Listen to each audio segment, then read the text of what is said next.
Hello everyone of class 10th. It's a last question of exercise 8.1. True and false वाला question है. 10a is always less than 1 कह रहा है. 10a is always less than 1. अब tan theta is equal to क्या होता है? Perpendicular upon base. अब जिस कंडीशन में परपेंडिकुलर छोटा होगा, जैसे माना परपेंडिकुलर 1 है और बेस 2 है, तो तब तो इसकी वैल्यू लेस देन 1 आएगी, 0.5 आ रही है. लेकिन जब परपेंडिकुलर बड़ा होगा, बेस छोटा होगा, तो फिर तो ग्रेटर देन 1 आ जाएगा ना. तो ऑलवेज कह रहा है, इसलिए ये फॉल्स होगा. Sec A is equal to 12/5 for all values of A. सबके लिए कैसे हो सकता है? ये तो डायरेक्ट फॉल्स है, वैसे ही फॉल्स है, क्योंकि शेक 0 डिग्री की वैल्यू अलग होगी, 30 की अलग होगी, 45 की अलग होगी, है ना. ऑल वैल्यूज ऑफ ए कह रहा है, तो ये वैसे ही रॉन्ग है, फॉल्स है. Cos A is an abbreviation used for cosecant of A. ये भी फॉल्स है, बिकॉज कॉस ए क्या होता है? कॉस ए जो एब्रीविएशन है वो किसका है? कोसाइन ऑफ ए का है ना. कोस सेकेंड तो किसका होता है? कॉट ए का. तो cos A is the product of cot and A कह रहा है, नहीं, cot A is the product of cot and A. ये भी रॉन्ग है, क्योंकि कॉट और ए का प्रोडक्ट कुछ नहीं होता है, ये तो कोसाइन ऑफ ए हुआ ना, कोटेंजेंट ऑफ ए हुआ ना. तो कॉट ए क्या हुआ? कोटेंजेंट ऑफ ए, ये प्रोडक्ट नहीं हुआ, ये भी फॉल्स है.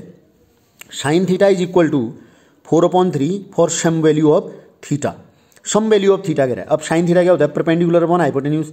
तो परपेंडिकुलर अपॉन हाइपोटेन्यूज है, ठीक है कि नहीं है. अब हाइपोटेन्यूज जो होता है वो हमेशा, ये दिया गया है परपेंडिकुलर अपॉन हाइपोटेन्यूज 4/3. हाइपोटेन्यूज हमेशा तीनों भुजाओं में, तीनों साइड्स में सबसे बड़ा होता है, तो ये तो छोटा है, तो अपने आप ही क्या हो गया? फॉल्स. अब जो नेक्स्ट टॉपिक मैं आपको बताने वाला हूं, ट्रिग्नोमेट्रिक रेशियोज के वैल्यूज 0 से लेकर के 90 डिग्री तक की, आप इनको कैसे निकालेंगे, इसके बारे में हम आज चर्चा करेंगे. और ये वन ऑफ द ईजीएस्ट वे है, सबसे आसान तरीका ट्रिग्नोमेट्रिक रेशियोज को निकालना, जो 0 डिग्री, 30 डिग्री, 45 डिग्री, 60 डिग्री और 90 डिग्री के हैं. देखिए, ये नीचे को मैंने ट्रिग्नोमेट्रिक रेशियोज लिखे हैं और इधर को एंगल्स हैं, ध्यान से देखिएगा आप. अब अगर आपको साइन थीटा की वैल्यू पता है तो तब तो आप अन्य को, औरों को जो है निकाल सकते हैं, ये तो पता है. बट अगर साइन थीटा की वैल्यूज भी किसी को याद ना हो तो वो क्या करे? वो ऐसा करे, 0 डिग्री, 30 डिग्री, 45 डिग्री, 60 डिग्री और 90 डिग्री लिखा, और यहाँ से 0 से स्टार्ट करके काउंटिंग नंबर लिख दिया. 0, 1, 2, 3, 4 ऐसे लिखा. 0, 1, 2, 3, 4 सबको 4 से डिवाइड कर दिया.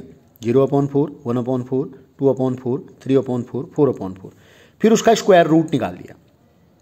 0 में किसी संख्या से डिवाइड करोगे तो वो तो 0 ही आएगा. 1/4, 1 का स्क्वायर रूट 1, 2 का स्क्वायर रूट, 4 का स्क्वायर रूट 2. 2/4 कट जाएगा तो 1/2 बचेगा. 1 का स्क्वायर रूट 1, 2 का रूट 2 ही लिख दिया. फिर आप यहाँ आ जाओ, इस वाले में क्या बनेगा आपका? इसमें है आपका √3/4 है ना. √3 का तो √3 रहा, 4 का स्क्वायर रूट कितना हो गया? 2. 4/4 1 होता है, ये आ गया 1. तो इस तरीके से आप साइन की वैल्यू निकाल सकते हो. जैसे ही इसको रिवर्स ऑर्डर में लिख देंगे वो कॉस की वैल्यू हो जाती है. साइन 90 को यहाँ 0 में लिख दो, ये कॉस 0 की वैल्यू हो जाएगी. फिर इसका नंबर आया √3/2, यहाँ लिख दीजिए, ये 30 की वैल्यू होगी. 1/√2 उसी की शीट में रहेगा. 1/2 को यहाँ लिख दीजिए, 0 को यहाँ लिख दीजिए, रिवर्स ऑर्डर में लिख देंगे. फिर टेन थीटा जो होता है वो होता है sine theta upon cos theta. Sine theta की corresponding value upon cos theta. Sine में कॉस का डिवाइड कर दीजिए, 0 में 1 का डिवाइड करेंगे, 0 आएगा. अब ये डिवाइड करना है 1/2 को √3/2 से, डिवाइड को 1/2 को √3/2 से डिवाइड करना है, तो उल्टा करके मल्टीप्लाई कर सकते हैं, 2/√3 कर सकते हैं. तो 2 से 2 कैंसिल हुआ, 1/√3 आया. इसी प्रकार से same number divided by same number, 1/√2/1/√2 1 आ गया. √3/2 को 1/2 से डिवाइड करके √3 आ गया. 1 को 0 से किसी भी नंबर को डिवाइड करते हैं तो उसका आंसर पता नहीं है, नॉट डिफाइंड आता है, नॉट डिफाइंड. अब 10 की जो वैल्यूज आई ये आ गई इस तरीके से, उनको रिवर्स ऑर्डर में लिख दीजिए, वो कॉट की हो गई.